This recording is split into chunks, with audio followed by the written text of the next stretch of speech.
नमस्कार स्टूडेंट। स्वागत है आपके अपने यूट्यूब चैनल A1 गुरुजी में। गाइस आज हम बात करेंगे क्लास 9th का जो चैप्टर नंबर 15 है प्रायिकता, उसके बारे में हम बात करेंगे। प्रायिकता में सबसे पहले हम बात करते हैं, प्रायिकता नोट करते हैं पीई से, और पीई बराबर होता है, प्रायिकता का फॉर्मूला होता है अनुकूल परिणामों की संख्या बटे कुल परिणामों की संख्या। ठीक है गाइस, किसी भी घटना की जो होने की प्रायिकता होती है ना, वह 0 से 1 की होती है, मतलब 0 से बड़ी होती है और 1 से क्या होती है, कम होती है। किसी भी घटना की प्रायिकता 0 से बड़ी और 1 से क्या होती है, कम होती है। और कोई भी घटना जो घट नहीं रही है उसकी प्रायिकता क्या होगी, 0 होगी। यानी इस पे लिखा हुआ है कि P असंभव घटना, यानी जो घटना नहीं हो सकती, असंभव, जिसके होने के चांस नहीं है, वो घटना की प्रायिकता क्या होगी, 0 होगी। और P निश्चित घटना बराबर है, यानी किसी भी घटना के होने की प्रायिकता या निश्चित कोई घटना है उसकी प्रायिकता क्या होगी, हमेशा क्या होगी, 1 होगी। निश्चित घटना की प्रायिकता कितनी होगी, 1 होगी। आगे गाइज हम पढ़ेंगे प्रायिकता के महत्वपूर्ण जो बिंदु है उनके बारे में आज हम चर्चा करेंगे। सबसे पहले अभिप्रयोग क्या होता है। अभिप्रयोग वह होता है कि यह वह क्रिया है जिसमें एक या एक से अधिक परिणाम प्राप्त होते हैं। अभिप्रयोग क्या होता है, जिसमें क्या होता है, एक या एक से अधिक क्या होते हैं, परिणाम प्राप्त होते हैं। उदाहरण के लिए एक सिक्के को हर बार उछालना क्या कहलाता है, अभिप्रयोग कहलाता है। यानी एक सिक्के को अपन क्या कर रहे हैं, अगर बार बार उछाल रहे हैं तो वह क्या कहलाता है, अभिप्रयोग कहलाता है। पासे को प्रत्येक बार फेंकना अभिप्रयोग कहलाएगा। इसी प्रकार जो ताश की गड्डी है उसमें 52 पत्तों को बार बार फेंकना क्या कहलाता है, अभिप्रयोग कहलाता है। ठीक है गाइस, समझ में आया अभिप्रयोग क्या होता है। यानी अभिप्रयोग वह क्रिया होती है जिसमें एक या एक से अधिक क्या होते हैं, हमें रिजल्ट प्राप्त होते हैं, क्या होते हैं, परिणाम प्राप्त होते हैं। ठीक है, एक घटना के संयोग या प्रायिकता को निम्न सूत्र से दर्शाया जाता है। नहीं, ये प्रायिकता का सूत्र दे रखा है। प्रायिकता को पी ई से डिनोट करते हैं। पीई बराबर होता है अनुकूल परिणामों की संख्या बटे अभिप्रयोगों की कुल संख्या। ठीक है, ये फॉर्मूला आपको अच्छे तरीके से ध्यान रखना है, क्योंकि प्रायिकता के अंदर जो प्रायिकता का जो फॉर्मूला है वही इंपॉर्टेंट होता है। आगे नेक्स्ट बिंदु पे चर्चा करें। किसी घटना के होने की प्रायिकता सदैव 0 से 1 तक होती है। यानी किसी भी घटना की प्रायिकता क्या होती है, 0 से 1 के बीच में होती है। किसी भी घटना की प्रायिकता क्या होती है, 0 से 1 के बीच में होती है। देखो, किसी जो प्रायिकता होती है वह 0 से बड़ी और बराबर होती है, और 1 से छोटी और क्या होती है, कम होती है। ए को निश्चित घटना कहा जाता है। यानी ए को निश्चित घटना कब कहेंगे, जब जो ए की निश्चित घटना होने की प्रायिकता क्या होगी, 1 होगी। यदि कोई भी घटना हो घट रही है उसकी प्रायिकता क्या होगी, हमेशा 1 होती है। ए को असंभव घटना कहा जाता है यदि पी ए बराबर 0, यानी कोई भी घटना जो घट नहीं रही है उसकी प्रायिकता हमेशा क्या होती है, 0 होती है। नेक्स्ट बिंदु पे चर्चा करें। किसी प्रयोग में सभी अभिप्रयोगों की प्रायिकता का योग 1 होता है। आया कुछ समझ में।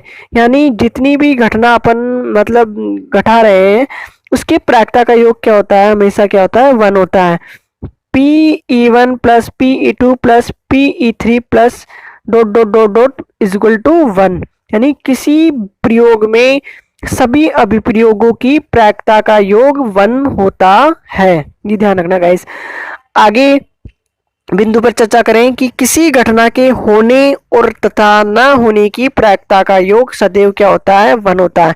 ये आप याद रखना। पी ई यानी घटना के होने की प्रायिकता, पी ई बार क्या होता है, घटना के नहीं होने की प्रायिकता बराबर 1। यानी किसी घटना के होने तथा न होने की प्रायिकता का योग सदैव 1 होता है। ये ध्यान रखना आप लोग। ठीक है, आगे आगे हम चर्चा करेंगे कि जो ताश की गड्डी होती है इसमें 52 पत्ते होते हैं। कितने पत्ते होते हैं, 52 पत्ते होते हैं, जिनमें लाल पत्ते कितने होते हैं, 26 होते हैं। इसी प्रकार काले पत्ते कितने होते हैं, 26 होते हैं। ठीक है, लाल पत्ते कौन कौन से होते हैं, पान का होता है और दूसरा क्या होता है, ईंट का होता है। पान का साइन ये होता है और ईंट का साइन ये होता है। पान के 13 पत्ते होते हैं, ईंट के भी 13 पत्ते होते हैं। और काले पत्ते कितने होते हैं, 26 होते हैं। और काले पत्ते में कौन कौन से पत्ते आते हैं, जैसे चिड़ी का पत्ता हो गया, चिड़ी के 13 पत्ते होते हैं, हुक्म के 13 पत्ते होते हैं। आया कुछ समझ में सभी को। ठीक है, आगे हम चर्चा करें कि पान के जो 13 पत्ते होते हैं वो किस किस प्रकार होते हैं। पहला बादशाह, बादशाह होता है जिसे के से डिनोट करते हैं, एक होती है बेगम, इसे क्यू से डिनोट करते हैं, क्वीन बोलते हैं। गुलाम जी से डिनोट करते हैं, जे से डिनोट करते हैं। फिर होता है इक्का, इक्का को कैपिटल ए से डिनोट करते हैं। और 2 से लेकर 10 तक क्या होते हैं, बाकी नंबर होते हैं। इस प्रकार कुल 13 पत्ते होते हैं पान के अंदर। इसी प्रकार 13 ही ईंट के अंदर पत्ते होते हैं, और इसी प्रकार चिड़ी के अंदर भी 13 पत्ते होते हैं, हुक्म के अंदर भी 13 पत्ते होते हैं।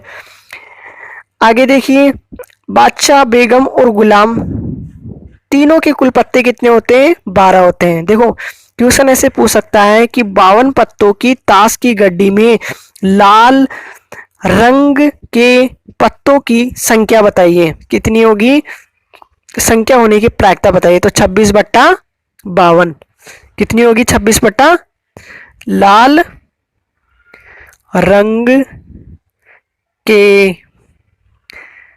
पत्तों की प्रायिकता कितनी होगी, 26/52। इसी प्रकार क्वेश्चन पूछ सकता है कि काले रंग के होने की प्रायिकता, काले रंग के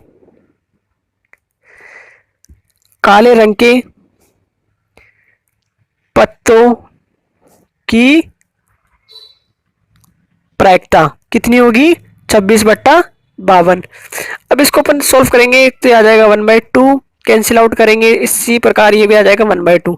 यानी लाल रंग के पत्तों की प्रायिकता कितनी होगी, 1/2। इसी प्रकार काले रंग के पत्तों की प्रायिकता भी कितनी होगी, 1/2। आगे क्वेश्चन दे रखा है कि बादशाह, बेगम और गुलाम के कुल 12 पत्ते। देखो बादशाह के कितने पत्ते हैं, पान के अंदर बादशाह का 1 पत्ता है, बेगम का 1 है और गुलाम का भी 1 है। इसी प्रकार ईंट में भी 1 1 1 है तीनों। इसी प्रकार चिड़ी के अंदर भी 3 पत्ते होंगे, और इसी प्रकार हुक्म में भी 3 पत्ते होंगे। तो कुल मिलाकर बादशाह, बेगम और गुलाम तीनों के 52 ताश की पत्तों की जो गड्डी है उसमें कुल पत्ते कितने होंगे, बादशाह, बेगम और गुलाम के टोटल 12 होंगे। ठीक है गाइस, आपको समझ में आया। हमारे चैनल को लाइक करना, सब्सक्राइब करना। आगे जो भी क्वेश्चन बचेंगे एग्जाम्पल वगैरह वो हम करवाएंगे।